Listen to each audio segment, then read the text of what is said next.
Welcome to the Phantom File Horror Channel, where the most chilling mysteries come to life. Tonight, we dive into one of the most spine-tingling and unsolved horror cases in history. The Lead Masks case, Brazil, 1966. Two men discovered lifeless on a desolate hilltop, their bodies dressed in formal suits and their faces obscured by lead masks. No signs of violence, no wounds, just a cryptic note suggesting some sort of ritual. What could it mean? Was it an occult sacrifice or something darker, beyond the limits of human understanding? Stay with me as we uncover the details of this eerie mystery, one that has left experts and paranormal investigators questioning the very nature of reality. This isn't just a story, it's a puzzle that continues to haunt the world to this day. Stay tuned, because what you're about to hear will make you rethink everything you thought you knew. On the evening of August 17, 1966, two bodies were discovered on a hill near the small town of Vintem in Brazil. The bodies belonged to two men, Miguel José Viana, 34, and Antonio Villas Boas, 32. Both men were found lying lifeless, their faces obscured by lead masks and their bodies dressed in formal suits. There were no signs of violence, no physical trauma, and no apparent reason for their deaths. At first, it seemed like a routine case, but as investigators quickly learned, nothing about this case was ordinary. The police were immediately baffled by the bizarre scene. The men's deaths appeared to be part of some strange ritual. What made it even more unusual was a mysterious note found near their bodies. The note read, "The plan is set. We await the arrival." What did this mean? Who had left the note? And why had the two men been wearing lead masks? The note provided no further clues, leaving the police with more questions than answers. Miguel and Antonio were known to be highly intelligent men with a deep interest in science and unexplained phenomena, particularly extraterrestrial life. They were both members of a secretive group believed to be involved in occult rituals and paranormal investigations. Some speculated that the men had been attempting to contact extraterrestrial beings or communicate with forces beyond human understanding. What could the lead masks symbolize?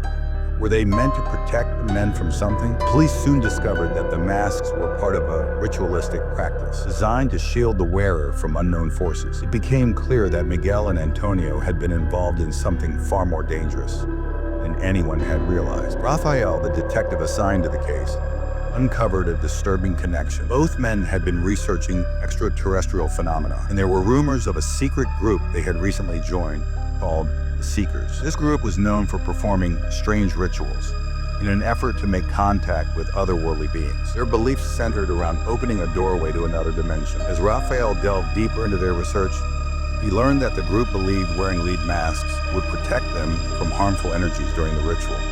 But what kind of energy were they trying to protect themselves from? And why had these men ended up dead after attempting the ritual? Rafael came across a journal that Miguel had kept, documenting the events leading up to their deaths. In it, Miguel described a ritual called the Arrival. This was a sacred ceremony performed by the Seekers to communicate with alien entities from another dimension. The ritual required the participants to wear lead masks, which were believed to shield them from the intense energies they would encounter. However, Miguel's journal also revealed something chilling. The ritual was not without consequences. The group had been warned about previous participants who had vanished without a trace after completing the ritual. It seemed the ritual was dangerous, and no one had ever returned to explain what had happened on the other side. Miguel had written that he and Antonio planned to attempt the ritual that very night. On the night that Miguel and Antonio died, they had gone to the hill to perform the ritual. As Rafael pieced together the details, it became clear that the men had been fully prepared to make contact with whatever existed beyond the veil of reality. The lead masks were worn to protect their minds from the overwhelming energy they believed would flood their consciousness. But what went wrong? Why did they end up dead on that hill? Rafael spent weeks trying to understand the connection between the lead masks, the ritual, and the strange note. He learned that the masks were crafted from a special lead alloy, believed to absorb spiritual and cosmic energy. It was thought that the masks would allow the wearer to withstand the forces they would encounter during the ritual. As Rafael examined the scene of the men's deaths, he couldn't shake the feeling that something was terribly wrong. The area around the bodies seemed eerily cold, and there were strange, unexplainable marks on the ground. Had the ritual worked? Had it opened a door to another world? And if so, what had come through? Months after Miguel and Antonio's deaths, Rafael received an unexpected visit from Elisa, a former member of the Seekers. She had left the group after witnessing a disturbing event during one of the rituals. She explained to Raphael that she had witnessed a disappearance during a previous ritual. One of the group members had stepped into the ritual circle, and moments later, they vanished into thin air. Elisa had always suspected that the ritual was far more dangerous than the group had let on. She believed that the lead masks were not just for protection, they were a means of containing something far beyond human understanding. Raphael's investigation was taking him deeper into a mystery that seemed to be getting darker with each passing day. The lead masks, the ritual, the disappearance of group members, it was all connected. What exactly was it that the Seekers had been trying to contact? And had Miguel and Antonio been the latest victims of an otherworldly force? As Raphael and Elisa continued their investigation, they made a final, terrifying discovery. They found a hidden room in the cabin where Miguel and Antonio had last been seen. Inside the room were more lead masks, symbols carved into the walls, and a strange device that seemed to hum with energy. Raphael could feel the air grow thick as he stepped into the room. Suddenly, everything went dark. The sound of whispers filled his ears, and a chilling presence seemed to surround him. Was this the force that had claimed the lives of the two men? The last thing Raphael remembered was a voice, cold, distant, and echoing from another dimension. You should not have come here. By now, Raphael had developed several theories, but nothing seemed to make sense. Working with Elisa, he continued to investigate the case more deeply. One day, while Raphael and Elisa were exploring the forest around Vintem, they saw something strange. He noticed an unusual light emanating from an old abandoned temple, one they had never seen before. This light, which had never been observed before, briefly appeared to come from within the temple. Raphael said to Elisa, "This could be the place where they performed the ritual. We need to check it out."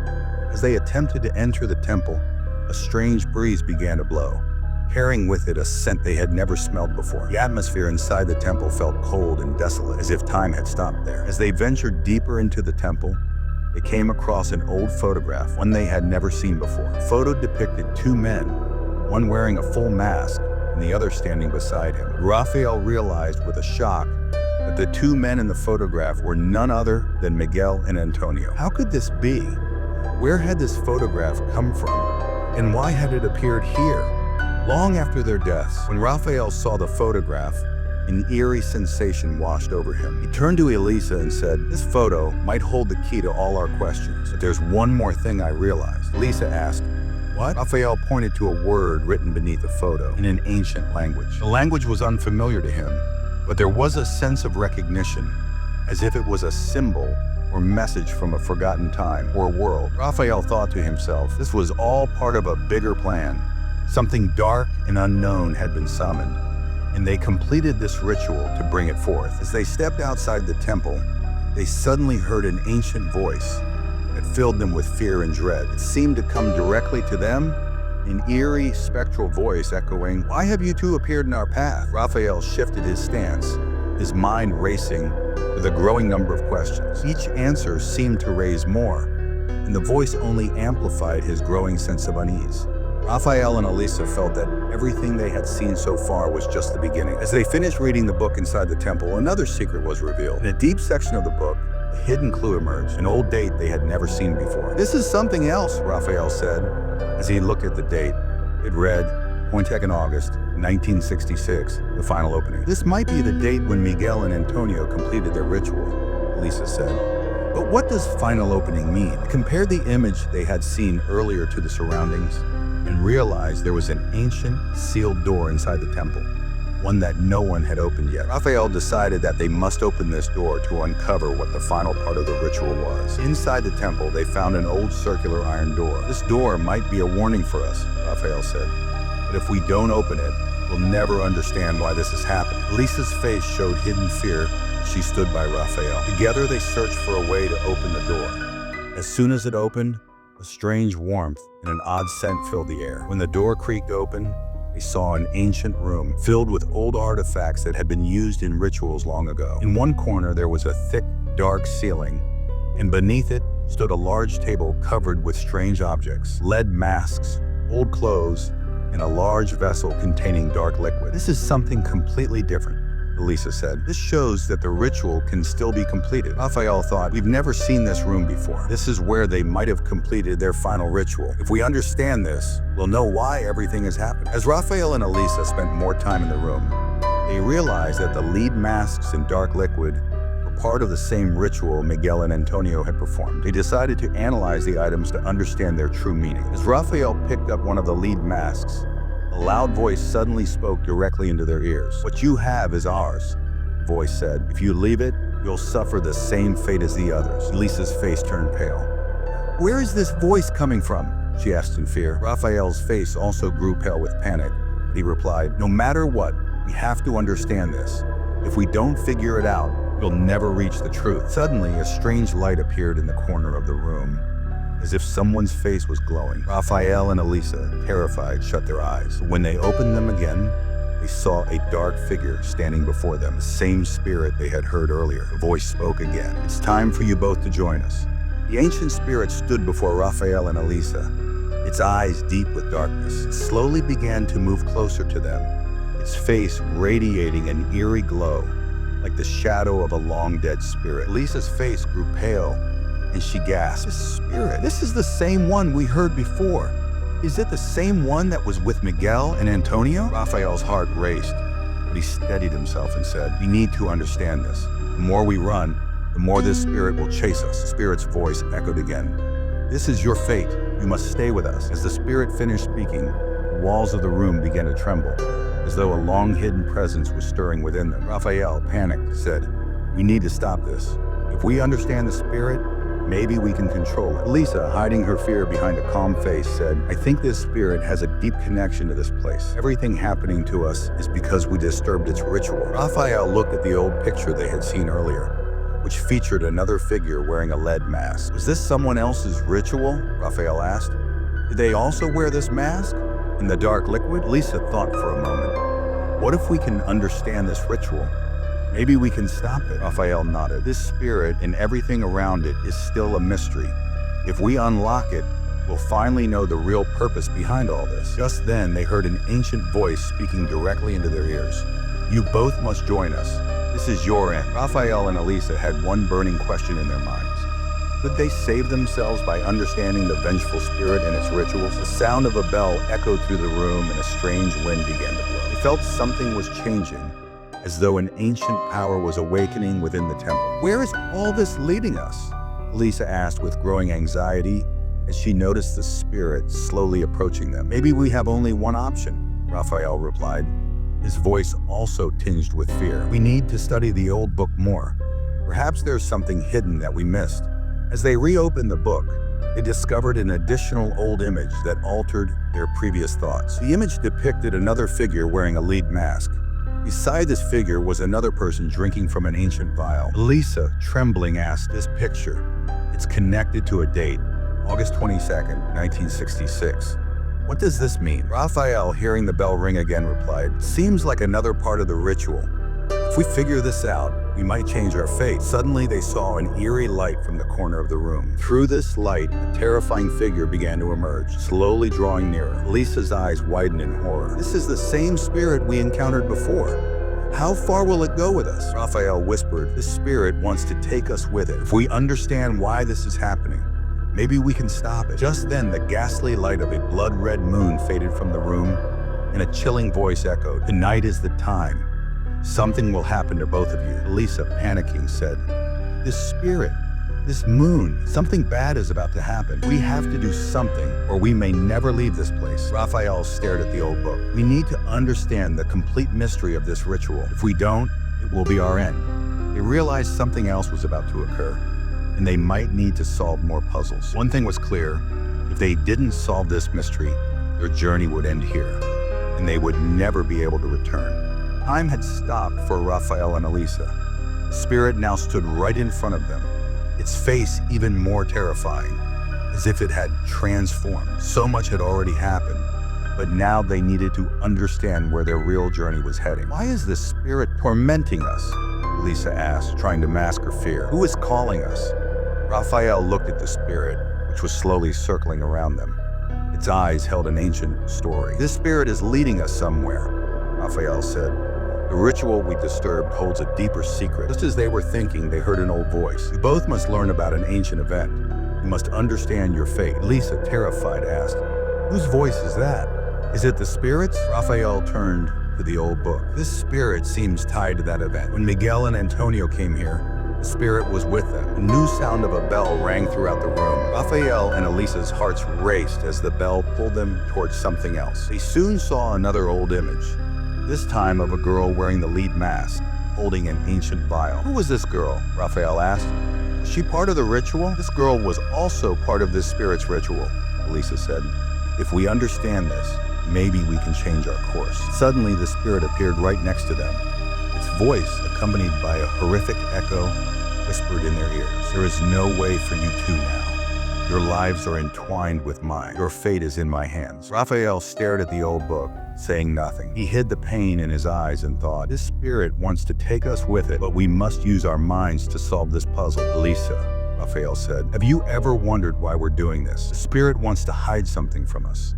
It's here because it wants us to understand our true reality. Elisa whispered, I understand now, Raphael. We will use our minds, and this spirit will never win. The room now seemed lost in the ancient darkness of the night, and Raphael and Elisa felt that something more was about to happen. The secret was meant for them alone, and they had to figure out how to solve it. For Raphael and Elisa, time was becoming even more terrifying. The room was now filled with the bells of the ancient spirit, and its horrifying face was all around them. All the puzzles they had solved so far had led them to a new dreadful crossroads. They had finally understood that the spirit wanted to take their lives into its grasp.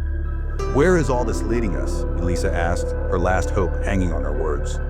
Will we be able to confront this spirit by understanding it? Raphael, looking at the old book, replied, if we understand the true intentions of the spirit, we can fight it. This will be our last chance. Then from the corner of the room, terrifying sound began to echo, like an ancient bell ringing. Raphael and Elisa's faces grew pale. They saw the spirit reappear, its face masked with an old covering, resembling a part of a terrifying ceiling. This will be your end, the spirit said, its voice dark and menacing. You must understand your destiny, or we will lock you here forever. Raphael stared at the spirit, hesitating for a moment before saying, we understand our fate now. What you want, we figured it out. Now we will fight you to reclaim our lives. Elisa also found her courage, saying, whatever we do, we will change our fate together. Then they saw another ancient image, this time showing the same spirit, wearing the lead mask, inside an old temple. The image included a snake, its trembling hands signaling to them. Raphael stared at the image and said, this was another ritual. We didn't understand it before.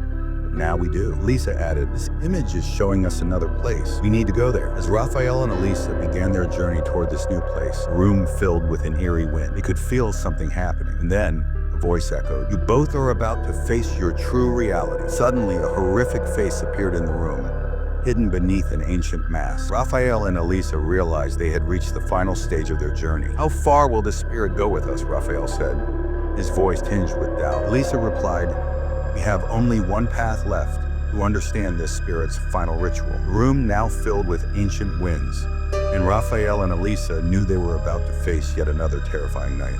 Raphael and Elisa's journey had now reached a terrifying new turn. The room was filled with the eerie chimes of the ancient clock, and a profound silence surrounded them. The deeper they tried to comprehend what was happening, the more restless they became, struggling to grasp the true intentions of the spirit. It felt like the more they understood, the more their minds were being tangled in the mystery. What is this spirit leading us to? Elisa spoke, her voice filled with unease. Why is it trying to keep us in this place? Raphael glanced at the old book and said, this spirit is more than just disturbing. It's hiding its true identity. If we can uncover the truth behind it, maybe we can defeat it. We'll find the right path for us, Elisa said, her tone resolute, though fear still lingered in her voice. Suddenly, they heard the distant sound of an old bell. The room seemed to grow even darker. Raphael felt his heart racing as an ancient mask appeared in front of them. The face of the mask seemed distorted, and Raphael felt as if the spirit was hiding its true face behind it. What does this mask represent? Raphael asked, trying to make sense of it. It looks like part of some ancient ritual. Elisa responded, maybe this mask is part of a puzzle that will lead us to the true intentions of the spirit. As they focused on the mask, an ancient voice echoed through the room. You both must see your true faces. You'll understand who's been playing this game with you. Elisa added, we had thought of this. To understand our true faces, We'll have to remove this mask. Together, Raphael and Elisa carefully took the mask and slowly pulled it away. As soon as it was in their hands, they felt the air grow colder, and a terrifying face began to emerge before them. "What does this spirit want?" Raphael asked. "We've uncovered the secret behind the mask, but where is this spirit taking us now?" Then the spirit appeared in front of them. Its face was now grotesque and terrifying. Raphael and Elisa realized that their true journey was about to begin. With a new sense of hope in their eyes, they said, "We will end this spirit's reign tonight." The room grew darker still, and Raphael and Elisa felt as though they were now facing the most horrifying night of their lives. After seeing the true face of the spirit, everything changed. The room was now surrounded by an eerie mist, and the air was filled with a strange scent that reminded them of ancient places. They felt as if they had stepped into another old story, one where they had to understand everything to reclaim their lives. "What was that?" Elisa said, feeling her heartbeat quicken. "I feel like we're caught in some ancient fate." Raphael took a deep breath and replied, "This spirit has taken us under its control. We're starting to understand its true intentions. There's only one way forward, to uncover the true words of this spirit." As they looked around, a cold breeze swept through the room. It felt as though they were no longer in their world. Spirit was now among them, but it felt as though some force was bringing old stories to life. "If you want to cleanse your minds, you must solve all your puzzles," Spirit said in a horrifying voice. "You must reach the truth, or your journey will end here." Raphael asked, "Where is this truth? How do we understand the true power of this spirit?" Spirit answered, "You must awaken the power within yourselves, the one hidden between you two. Your true spirit lies within you, but you must recognize it." Elisa, trembling with fear, said, "What should we do? None of the puzzles we've solved so far seem to lead us to anything." Raphael replied, "We only have one way forward. We must understand the power within us. Only then can we uncover the spirit's true intentions." At that moment, another ancient image appeared before them. It showed an old temple, one where a spirit was hidden, much like the one behind the mask. Raphael and Elisa recognized that this temple was where the spirit had concealed its true power. "Where is this temple?" Raphael asked. "How do we get there?" Elisa replied, "Maybe this is the place where we must understand our true power." The room grew even darker, and Raphael and Elisa felt as though their journey had now taken an even darker, more dangerous turn. With renewed hope in their eyes, they said, "We will take control of this spirit." The old image showed a temple on a mountain, dilapidated, surrounded by jungle, with only one door marked, Templo do Silencio, Temple of Silence. Elisa's hand trembled as she held the corner of the image. Raphael, his eyes filled with sorrow and anger, said, "This is where everything started, and where everything might end." That night, without telling anyone, they set out towards the temple. The jungle was silent, with no sound, no light, just the faint echo of their footsteps. As they reached the temple door, a cold wind greeted them, followed by a voice that echoed in their ears, just like the one they had heard in the tapes. "Put on the mask. Do not enter without it." The door opened on its own. Inside was a long, dark tunnel with Latin inscriptions written on the walls. Raphael lit a torch and saw small pedestals with lead masks, exactly like the ones found on Miguel and Manuel's faces. Elisa picked up one of the masks. It had the words, "Only the chosen may pass the veil of time." Suddenly, a violent tremor shook the ground, and the earth began to quake. Raphael and Elisa lost their balance. When they opened their eyes, they found themselves in another part of the temple, where time itself seemed to stand still. All around them were ancient clocks, none of them working. A human figure wrapped in lead sheets appeared before them. Its eyes glowed with an eerie light. "How did you two get here? Do you also seek the ultimate knowledge of the beyond?" the figure asked. Raphael gathered his courage and asked, "What happened to Miguel and Manuel? What's the truth behind them?" The lead-covered figure answered, "They wanted to learn the secret of this temple, to see the world beyond this one. Their minds were not pure, so they could never return." Elisa, trembling with fear, asked, "If we can't leave, will we too?" The figure replied, "No. You both have a chance, but you must make an oath." "What oath?" Raphael asked. "You must never reveal the secrets of this place, or your end will be like theirs." Raphael and Elisa nodded in agreement. The figure placed its hands on their heads, and suddenly they both lost consciousness. When they opened their eyes, they were once again at the foot of the mountain. In Elisa's hand was the same old picture, but this time it was blank. The temple's name had disappeared, as if nothing had ever happened. Elisa said, "Did we dream all of this?" Raphael picked up the lead mask in her hand. The words were still there. "Only the chosen may pass. A secret the world will never know, and those who do will never return." It was early morning, and Raphael and Elisa were still sitting beneath the mountain. their faces clearly showing the shock of something beyond human comprehension. Back at the hotel, Raphael pulled out an old journal from a hidden compartment in his backpack, Manuel's personal diary, which they had found while descending the mountain that night. Strange symbols were etched on the cover, and the first page read, "If you're reading this, you've already crossed the line." As they began to read, it became clear that Manuel and Miguel weren't just amateur inventors. They were members of a secret cult experimenting with higher frequencies to travel across consciousness. The journal had a page with detailed instructions. Lead mask, to separate the soul from the body without any external electromagnetic interference. Formal suits, ritual dress code, for energy alignment. Ritual location, only on hilltops, closer to cosmic vibrations. And at the very bottom it read, "We failed because we were not ready." Gate open. What came through wasn't what we expected. Elisa slammed the journal shut, her hands trembling. "Raphael, they opened something, a door, and something came through." Suddenly, the lights in their room flickered and went out. Fans stopped. From the corner of the room, a lead mass began to move on its own. A cold voice echoed through the room. "You've read the journal. Now your pursuit begins." They hadn't just unlocked the secret. They had awakened something that was no longer willing to wait. Raphael immediately grabbed the lead mask, his hands shaking, but he placed it on the bed and turned to Elisa. "We need to know more. This journal was just the beginning." Elisa quietly pulled out another item, an old audio tape recorder they had found in Manuel's house. The tape was dusty, but intact. They pressed play. The first few seconds were filled with silence and a faint voice. Manuel's. "We are on the hill. Frequency 54.3 activated. I see them." In the background, static noise began to build, followed by another voice. A woman's. She didn't sound human. "You opened the door, Manuel. Now we come through." Raphael quickly paused the tape. "Did you hear that? That was Manuel's voice, but the other voice, it was inhuman." Lisa, now visibly scared, whispered, "Raphael, I think what they opened wasn't a machine. It was a passage." He flipped open another page of the journal which read, "Once you tune in to the frequency, it will never stop calling you." Suddenly, a sharp buzzing sound filled Raphael's ears. He grabbed his head. "Starting. Frequency." Every electric device in the room, the lights, the fan, even their phones, began emitting a shrill tone. The mass started to shake again. The tape recorder powered on by itself, and Manuel's last words echoed again. "Run. Don't look back. They see you now." Now, Raphael and Elisa had no time left. Something was behind them, something that only came through via the frequency, and they had opened the door. The room pulsed, not with light, but with sound. A low humming frequency vibrated through the air, crawling up Raphael's spine like a whisper from the other side. Lisa clutched the tape recorder, her hands trembling. This isn't just a recording," she whispered. "It's a signal, a live one." The journal's next page confirmed her worst fear. "Frequency is a bridge.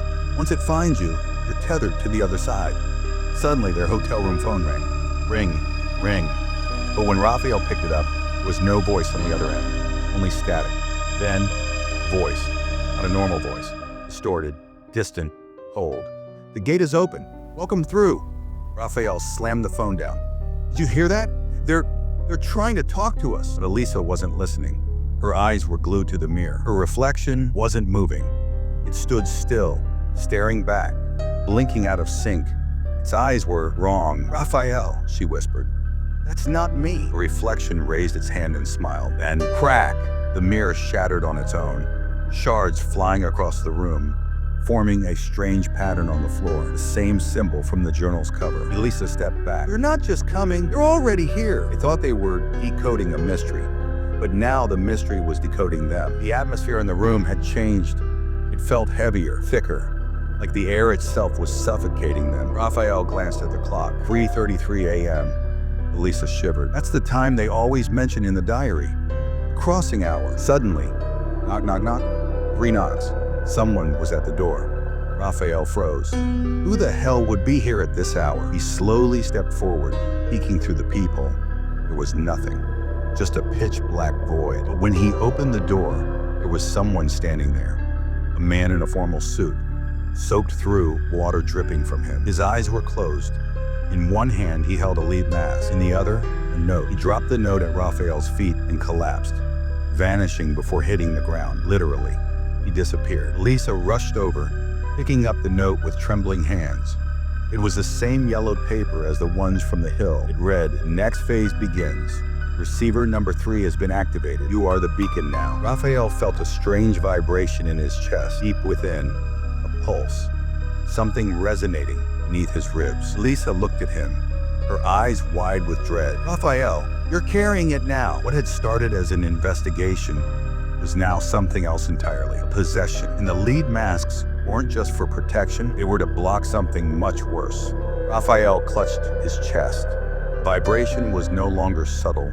It was rhythmic, almost alive, syncing with his heartbeat. Lisa stepped back, barely whispering, "You're broadcasting now." The air around Raphael began to hum, faint at first, then rising like a swarm of locusts. Every digital screen in the room flickered to life. Broken mirror shards on the floor began to pulse with eerie light. Suddenly, Elisa's phone rang. The caller ID simply read, "Manuel." Elisa stared at Raphael. "But he's dead." She picked up. A male voice, distorted, hollow, drowned in static, spoke only 2 words. "It begins." Then, silence. And just like that, every light in the room went out. Darkness, total. But Raphael's body began to glow, not from any outside source, but from within him. It was like he was being used. Lisa grabbed the diary, flipping through it in a panic. Her eyes locked onto a new entry. "Beacon will draw them near. When the receiver is complete, the final test begins. Do not let the light die. If it dies, they will come through. Then, man, knock at the window." Second story, impossible. Raphael turned toward it slowly. Outside the glass, hovering in midair, was a figure wearing a lead mask.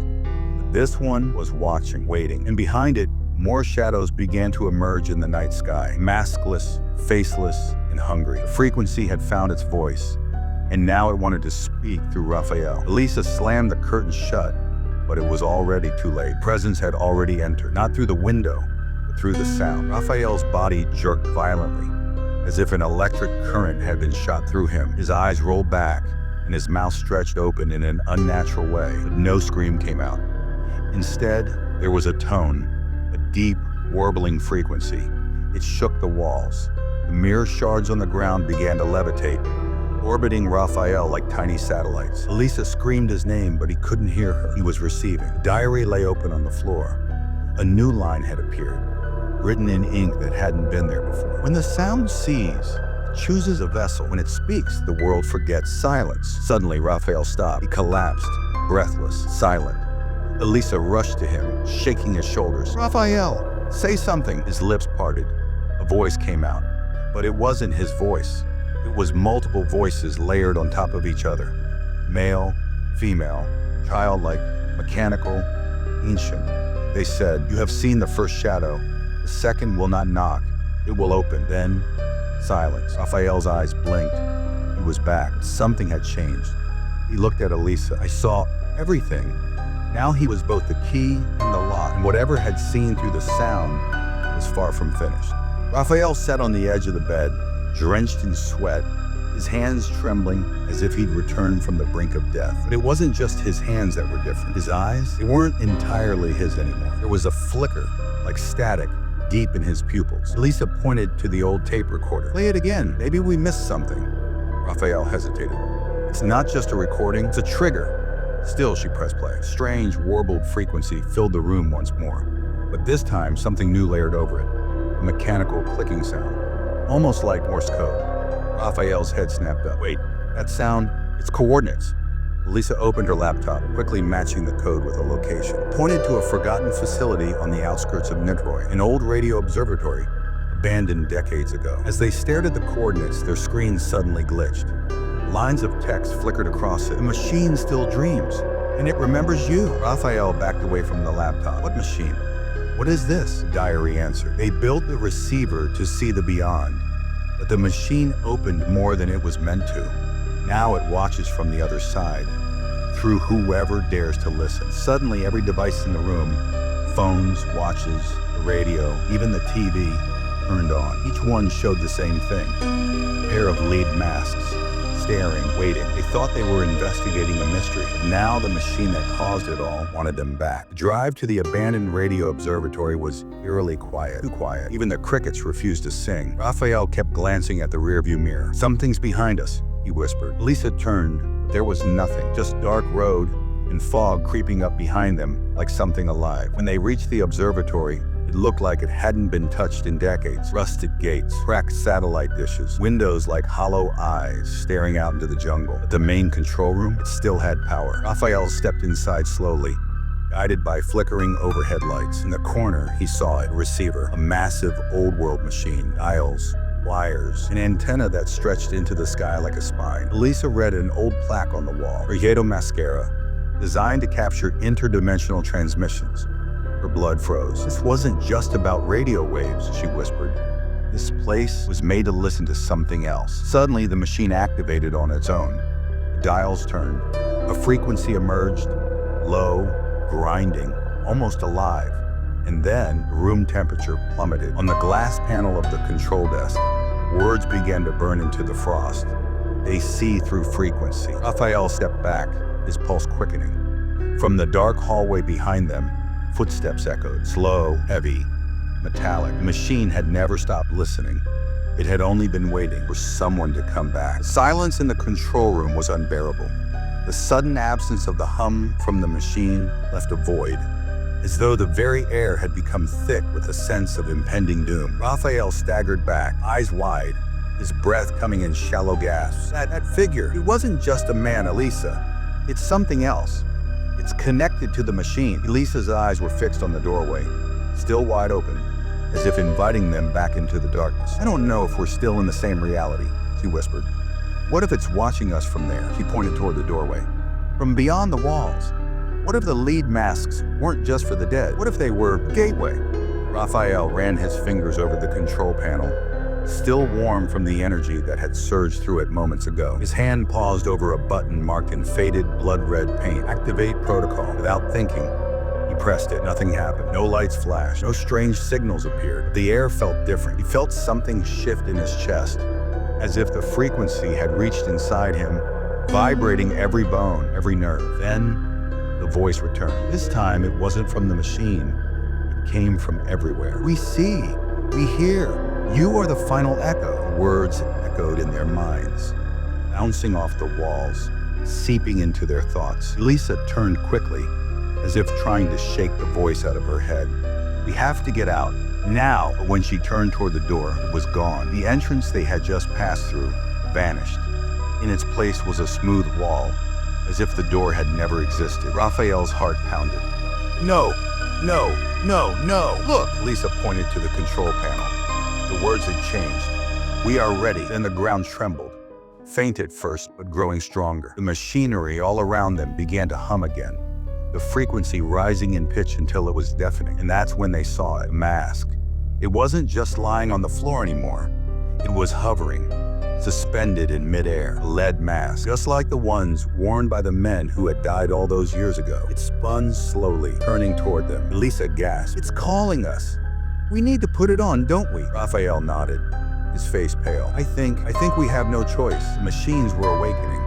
And once they donned the mask, they would see the world from a new perspective, a perspective where the boundaries between the living and the dead no longer existed. Raphael and Elisa stared at the mask, now spinning before them, suspended in midair as though it were alive. It glimmered in the dim light, its surface dark and weathered. Every inch of it seemed to pulse with an unseen energy, as if it were waiting for them. Elisa felt a chill crawl down her spine. Raphael, we don't know what will happen if we put it on. But Raphael, drawn by something deeper, something primal, stepped toward it. We have no choice. The machine is controlling everything now. We either face it, or we're trapped in this place forever. His fingers brushed against the cold metal of the mask, and in that moment, the humming from the machine intensified, vibrating through his very bones. Lisa grabbed his arm. Wait, you heard the voice. It said we're the final echo. What if we're not supposed to wear it? What if that's exactly what it wants? Raphael looked at her, his eyes filled with doubt, but also a strange sense of resolution. Maybe it's the only way to understand what happened to those men, to understand what we've become a part of. Slowly, cautiously, he lifted the mask. As his hands closed around it, a wave of darkness rushed through the room, as if the walls themselves had exhaled. A voice, deep, distorted, familiar, whispered in his ear. The mask reveals the truth, but it comes with a price. Will you pay it? Raphael paused, trembling. But before he could respond, Elisa screamed. Raphael, look! At the edge of the room, behind the machine, Something had moved. Slowly, a shadowy figure stepped out from the darkness, its form barely visible, but its presence undeniable. The figure wore a lead mask. It was not human. The outline was too distorted, its shape almost alien. The temperature plummeted, and Raphael's heart raced. "Elisa, get back!" But Elisa couldn't move. She was frozen in place, staring into the darkness where the figure had emerged. The figure took one step forward, and the air shimmered. Suddenly, the figure was right in front of them. The lead mask glowed faintly as the figure reached up with skeletal hands, pressing the mask to its face. The mask had changed. The figure's face melted into the surface until it was just another part of the mask itself. And then the mask spoke. "You are not ready." The machine had spoken. The mask had chosen. And now the final truth was within their reach. Raphael and Elisa stared at the mask, now spinning before them, suspended in midair as though it were alive. It glimmered in the dim light, the surface dark and weathered. Every inch of it seemed to pulse with an unseen energy, as if it were waiting for them. Elisa felt a chill crawl down her spine. "Raphael, we don't know what will happen if we put it on." But Raphael, drawn by something deeper, something primal, stepped toward it. "We have no choice. The machine is controlling everything now. We either face it, or we're trapped in this place forever." His fingers brushed against the cold metal of the mask, and in that moment, the humming from the machine intensified, vibrating through his very bones. Lisa grabbed his arm. "Wait, you heard the voice. It said we're the final echo. What if we're not supposed to wear it? What if that's exactly what it wants?" Raphael looked at her, his eyes filled with doubt, but also a strange sense of resolution. Maybe it's the only way to understand what happened to those men, to understand what we've become a part of. Slowly, cautiously, he lifted the mask. As his hands closed around it, a wave of darkness rushed through the room, as if the walls themselves had exhaled. A voice, deep, distorted, familiar, whispered in his ear, "The mask reveals the truth. It comes with a price. Will you pay it?" Raphael paused, trembling. Before he could respond, Lisa screamed, "Raphael, look!" At the edge of the room, behind the machine, something had moved. Slowly, a shadowy figure stepped out from the darkness, its form barely visible, but its presence undeniable. The figure wore a lead mask. It was not human. The outline was too distorted, its shape almost alien. The temperature plummeted, and Raphael's heart raced. "Elisa, get back!" But Elisa couldn't move. She was frozen in place, staring into the darkness where the figure had emerged. The figure took one step forward, and the air shimmered. Suddenly, the figure was right in front of them. The lead mask glowed faintly as the figure reached up with skeletal hands, pressing the mask to its face. The mask changed. The figure's face melted into the surface until it was just another part of the mask itself. And then the mask spoke. "You are not ready." The machine had spoken.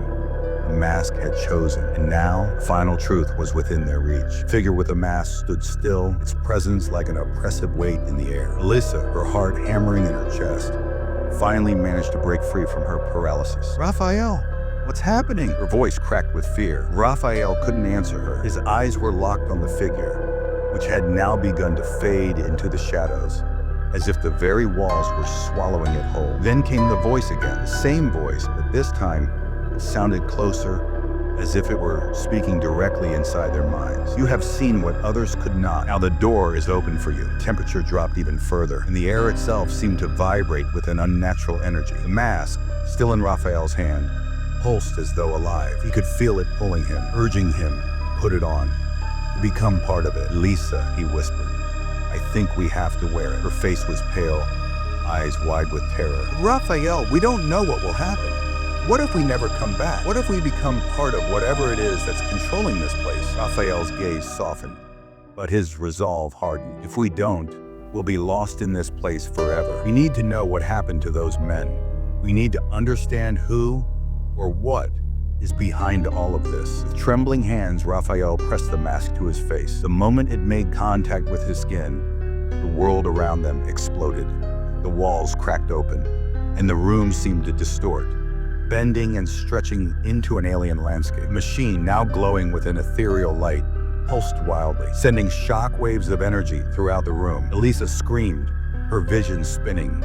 She reached for Raphael, but her hand passed right through him. He was gone. The world around her shifted, She was no longer in the control room. Now she was standing in a desolate, empty landscape, a place that felt both ancient and otherworldly. The air was thick with fog, and in the distance she could see shadows. The same shadowy figures she had seen before, with lead masks, standing motionless like statues. "Elisa," a voice called out, familiar and yet unnervingly distant. "You're still here. But you will leave soon." She turned around. Raphael stood before her, his face pale and blank, his eyes cold, like mirrors reflecting something she couldn't understand. "The mask," she gasped. "What happened to you?" He stepped forward. His voice was no longer his own, distorted and echoing with a hollow resonance. "The mask is the doorway. The mask is the key." Lisa's heart raced as the shadows closed in around her. Lead masks gleamed ominously in the dim, foggy light, their silent figures moving with unsettling precision. The air felt heavy, suffocating, as if each breath she took was weighed down by an invisible force. There was no escape, only the endless stretch of the desolate landscape, a void that seemed to swallow everything whole. Raphael, or the twisted version of him that now stood before her, no longer resembled the man she had known. His once warm eyes were now empty, cold, and distant, as if his soul had been ripped away. His hands, now skeletal and distorted, reached out toward her, gripping her with a force that felt like iron. "Elisa," the voice that echoed from him was low and hollow, devoid of warmth. "You are here with us now. We are all bound to this place. We are bound to the mask." "No!" Elisa gasped, her chest tightening. "You're not Raphael.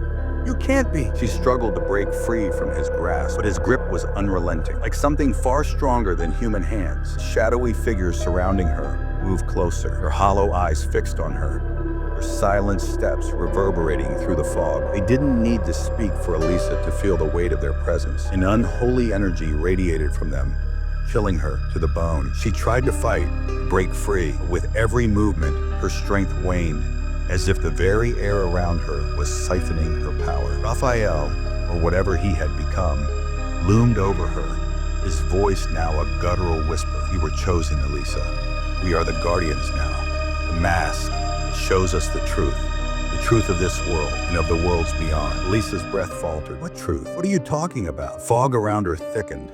The shadows grew even more ominous. The lead-masked figures began to circle her, their movement slow but deliberate, as if they were waiting for something, waiting for her to understand. Raphael's skeletal hands reached for the mask, the one that had transformed him, the one that had corrupted his very being. This mask, his voice trembled slightly, the faintest trace of his old self slipping through. "It takes everything. It takes our souls. It binds us to this place, to this endless cycle." "Why?" Elisa whispered, her voice shaking. "Why are you doing this? What is this place?" Raphael's voice softened, almost with sorrow. "This is the end, Elisa. The mask shows us everything. The truth of our lives. The lives we lost, and the worlds we never understood. We are cursed. We cannot escape. We cannot leave." A cold wind swept through the mist. The shadows began to close in faster, their presence overwhelming. Elisa's mind raced, trying to piece together the horrors that had unfolded around her. She had come here seeking answers, but all she had found was a cycle of torment, a web of death and rebirth that had no end. Figures with the lead mask stopped moving and began to chant. Their voices rose in eerie unison. The words were foreign, a language Elisa could not comprehend, but somehow they resonated in her very soul. It was as if the language of the damned had penetrated her being. And then, just as suddenly, everything stopped. Fog parted, clearing for a brief moment. In the distance, Elisa saw a faint light, flickering like a distant star. Her heart skipped. Would it be? Would this be her way out? Her chance for escape? For a split second, she felt hope. It was small, but it was enough. "Elisa, you cannot leave!" Raphael's voice boomed from behind her, twisted and hollow. "Once you've entered this realm, there is no return." But Elisa, desperate for freedom, took a step toward the light. The figures around her began to move faster, their hands reaching out to stop her, their voices rising in a frenzied chorus. "Elisa!" Raphael's voice cracked with desperation, but it was too late. Elisa had already taken another step, and with it, the light grew brighter. With each step she took, the grip of the shadows loosened, and the fog began to dissipate. And then, with one final burst of strength, Elisa ran toward the light. The shadows lunged toward her, but they were too slow. As she reached the light, it enveloped her, swallowing her whole. The realm fell silent once more. The shadows, figures, masks, everything was gone. Fog vanished, leaving nothing but an eerie stillness. Only the hollow echo of Raphael's last words remained. The truth is a prison, and no one escapes. Elisa stood at the center of the light, her breath ragged and unsteady. The light was blinding, strangely comforting, like a warm embrace after years of cold isolation. The oppressive darkness that had surrounded her seemed a distant memory, a nightmare fading into oblivion. As she inhaled deeply, a shiver ran down her spine. Something was wrong. The light, so pure and serene, now felt like a cage. A soft, familiar voice broke the silence, sending a chill through her. "Welcome back, Elisa." Her heart skipped a beat as she recognized the voice. It was Raphael. How? She had escaped him. She had left that nightmare behind. "No," Elisa whispered, stepping back, her pulse quickening. "This can't be real. I've escaped." "You can never escape, Elisa," the voice murmured, growing clearer and colder. "Not from us. Not from the truth." Before her, the light flickered. Slowly, figures began to emerge from the shadows. Lead masks gleamed through the dim glow. Elisa's stomach churned as she realized her escape had been nothing but an illusion. She wasn't free. She had entered a new realm, one where the truth was far more terrifying than the world she had left behind. Figures with the lead masks moved closer, their masked faces cold and unfeeling, their presence overwhelming. And then, from the shadows, figures stepped forward. Raphael, or something that had once been him. His eyes were hollow, the warmth that once defined him completely gone. "Elisa," he said softly, his voice distant, "you were always meant to be here." Her world blurred as the light flickered once more, and the dark truth of her situation began to settle in. Elisa stood frozen, unable to move, as the figures circled her once again. Their presence felt suffocating, like invisible chains weighing her down, stealing the very air from her lungs. The voice returned, louder and more insistent. "The mask is not just an object, Elisa. It is a gateway. It opens the door to something greater than anything you've ever known. And once you wear it, you are bound forever." "No!" Elisa's voice broke, but she couldn't find the strength to resist. "I'll never wear that mask again. I won't." As soon as she spoke, something shifted. The figures with the lead masks reached out toward her, and Elisa's body grew heavier, her limbs refusing to obey her commands. It was as though the mask, deep within her consciousness, was pulling her toward it. The more she fought, the stronger its hold became. "No, I won't be your pawn!" Elisa screamed. Her voice was lost in the overwhelming darkness. The figures were relentless, and the cold grip of the mask heightened around her soul. She had no choice but to submit. The moment Elisa's fingers brushed against the cold metal of the mask, a surge of energy coursed through her. A painful vision unfolded before her eyes, a parade of endless souls, all wearing the mask, forever bound to the cycle of death and rebirth. The sight was maddening, souls twisted in agony, unable to escape the prison they had created. Elisa felt their pain, the torment, flowing through her veins. No, this is not my fate," she whispered, her hands trembling. As she fought against the mask grasp, the truth was undeniable. The mask controlled everything. It was the key to this realm, the very force that sustained the cycle. Elisa was no longer just a witness. She had become a part of it, trapped in a cycle, bound like all the others before her. Days passed, or was it years? Time no longer had meaning in this place, where shadows blurred the line between nightmare and reality. But Elisa wasn't without hope. She had resisted before. She would resist again. Her mind raced, recalling the fleeting moments of light she had glimpsed before, the flickering hope that made her believe she could escape. It was the key, truth, hidden deep within her. The mask was powerful, but it wasn't invincible. Elisa focused on that faint memory of the light, the warmth that had almost freed her. She could feel it calling her again, and this time she was ready. Figures closed in, their cold, silent faces looming over her, but Elisa stood firm. This was it, the moment of truth. The light flickered once more, and she knew deep in her soul that this was her last chance. With every ounce of strength left, Elisa reached up, grasped the lead mask, and ripped it from her face. As the mask fell, the world around her began to disintegrate. The fog, the shadows, the figures, everything unraveled. She was free. The light blazed brighter, and with one final step, Elisa walked into it, leaving the nightmare behind. The world around Elisa shifted. The fog was gone. Shadows no longer whispered her name. She stood in a place that felt normal, like the world she had known before everything had changed. The question still lingered. gnawing at her mind. Had it all been real? Was it just a dream? Or had the mask truly opened a door to a world from which she could never escape? As Elisa walked forward, she felt a soft breeze and heard distant footsteps. But she wasn't afraid anymore. The darkness had been shattered. The light had guided her out. And as she stepped into the light, she heard one last whisper. The cycle is broken, but will it remain that way forever? That wraps up today's story of the lead mask case. Brazil, 1966. Despite countless theories and investigations, the truth behind the men's deaths remains just out of reach, leaving only more questions in its wake. Was it a bizarre ritual, a strange encounter, or something far beyond our comprehension? Maybe someday the mystery will be solved. But until then, stay curious and never stop questioning the strange events that lie beyond the known. Thank you for listening. Join us next time for another real-life mystery.